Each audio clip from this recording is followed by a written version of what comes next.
Most parents would do anything to protect their children from physical pain, yet sometimes all they can do is stand by helplessly. The young woman in our next story experiences pain that is so overwhelming and prolonged that she and her family can only pray for a miracle.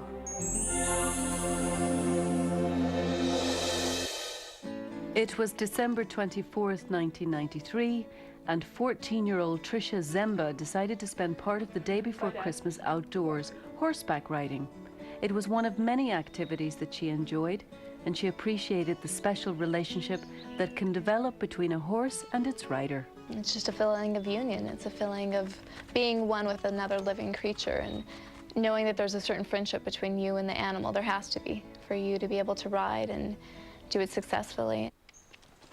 And Tricia was an accomplished rider who had won many awards in amateur riding contests. Today she was taking her mother's horse, Sly, out on the trails near the ranch in Phoenix, Arizona. Sly was extremely gentle. He was a good horse. For the most part, he was very calm. He was an excellent trail rider because he just liked plodding along and going at his own slow pace. He had the speed and the power. He just chose not to use it most of the time. But that day, as Tricia and Sly headed out on the bridle path, something spooked the horse and he took off running. The power and speed of this ex-racehorse was overwhelming.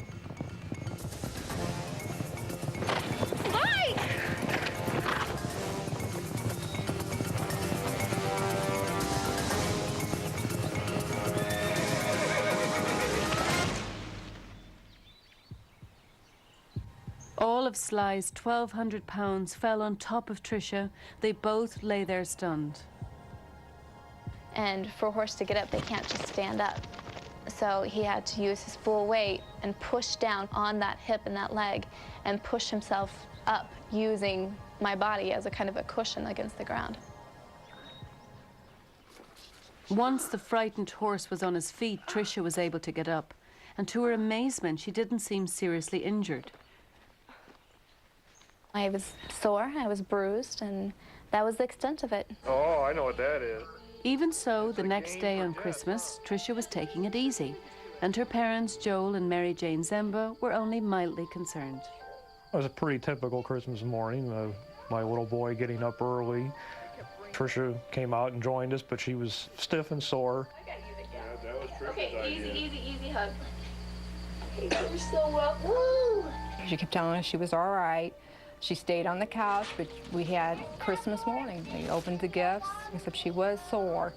Not in a million years that I think what eventually happened could happen, or was going to. A little more than a week later, Tricia was taking a bath. I remember going to stand up and not making it. I remember landing with a thump in the bathroom, and that's it. Tricia! So I went in and I found her slumped across the side of the tub. And I tried to get her up. There was no response. She wasn't answering me. You know, I didn't know how she'd hit her head, exactly what had happened to her. Tricia finally came to, but she developed excruciating pain in her left leg and lower back, pain that would not go away. After weeks of doctor's visits with no answers, she was rushed to the hospital. The pain was horrible. I remember being wheeled into the hospital and how painful that was, because when they were rolling me along on the gurney, I could feel the vibrations from their hands touching the gurney and then the vibrations from it rolling over the floor, and how much that increased the pain and how much more excruciating it made it. Tricia was diagnosed with a rare nervous disorder possibly triggered when her horse fell on her. It's called reflex sympathetic dystrophy, or RSD. Dr. Marilyn Wells, who was familiar with this strange condition, was called in. The brain sets up abnormal circuits from an injury, and it can be a very mild injury. Anything from a sprained ankle to a slightly fractured toe. And for some reason, we don't really know why yet. The brain, instead of sending out signals to kind of decrease the pain, sends out signals that actually increase the intensity of the pain. And the pain never stops. Eating and sleeping become impossible. Even large doses of painkillers cannot provide relief. the medical prognosis is grim. These patients were basically left with living on strong pain medications for the rest of their lives. And this is why there's a rather high suicide rate amongst RSD patients. According to Dr. Wells, Tricia had the worst case of RSD she'd ever seen. This is actual footage of Tricia in her hospital bed. Not even a powerful painkiller like morphine was able to stop her nerves from sending pain signals when no pain should be felt.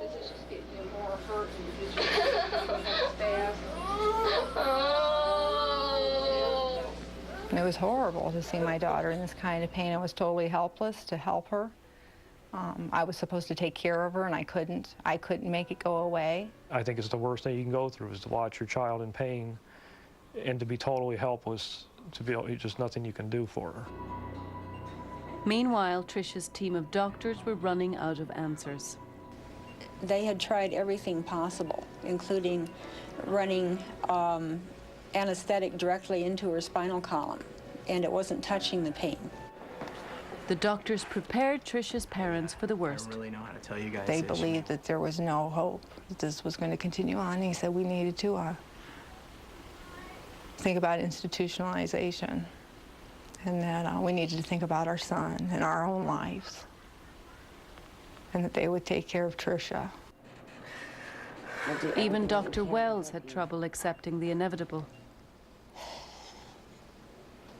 As a trained medical person, you force yourself to do it. But inside, I felt like a hole was being eaten through me of her pain. Christmas Eve 1993. 14-year-old Tricia Zemba and her mother's horse Sly are out riding the trails when something spooks the horse. The frightened animal loses its footing and it falls, landing on top of her. A few weeks later, Tricia is rushed to the hospital, suffering from increasing and uncontrollable pain.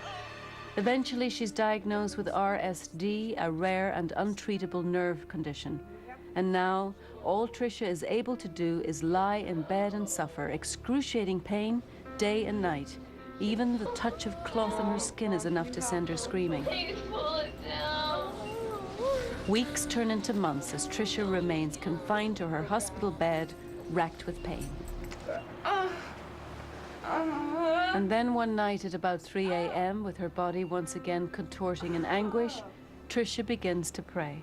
I wasn't praying, oh God, please make me better. I think I was just praying in general. Suddenly, the pain began to disappear, slowly and steadily, as a warm, comforting feeling swept over her body. It slipped down my body and slipped and slipped and slipped farther down. And I felt it go all the way down my left leg. And then I felt it exit through my toes. And there's no way to describe it other than that. It exited, it left my body. And I heard very, very quietly, almost to the point where I couldn't hear it, get up. And at that point, I really thought I had flipped. I didn't think there was any way that this was truly happening. And so I prayed, if that's you, God, I need more confirmation. And I heard louder and more clearly and much more authoritatively, get up.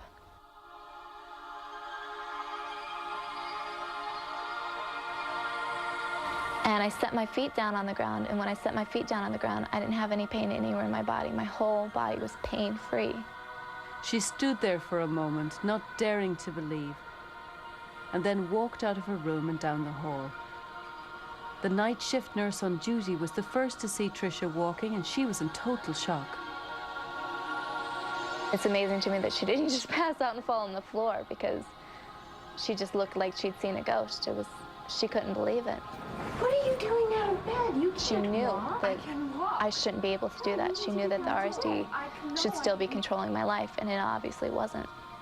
At 4 a.m. that morning, Tricia started making phone calls. Calling doctors, calling my family, and, going, come to the hospital, I'm fine. I've been healed, it's a miracle. I didn't believe it. I did believe it, but I said to her, are you sure? Yes, I'm sure, I'm healed, I'm fine, come. We all piled in the car and drove down to the hospital, And sure enough, we walked into the hospital room and there was Tricia standing at the end of her bed, completely fine. Dr. Wells reviewed Tricia's x-rays before and after her recovery and discovered that not one trace of what had caused her condition remained.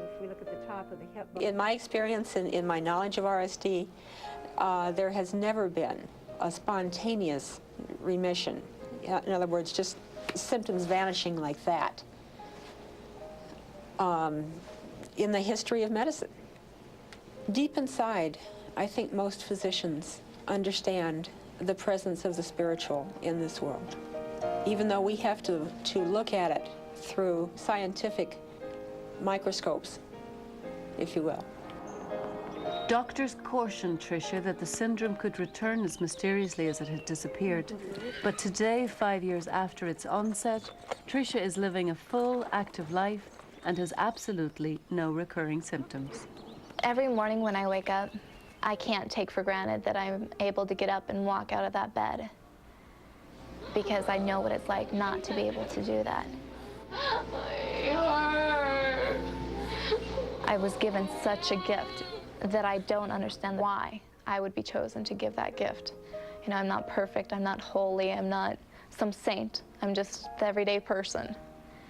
And it's amazing to me that God would choose to touch my life in such a dramatic way, to choose to speak to me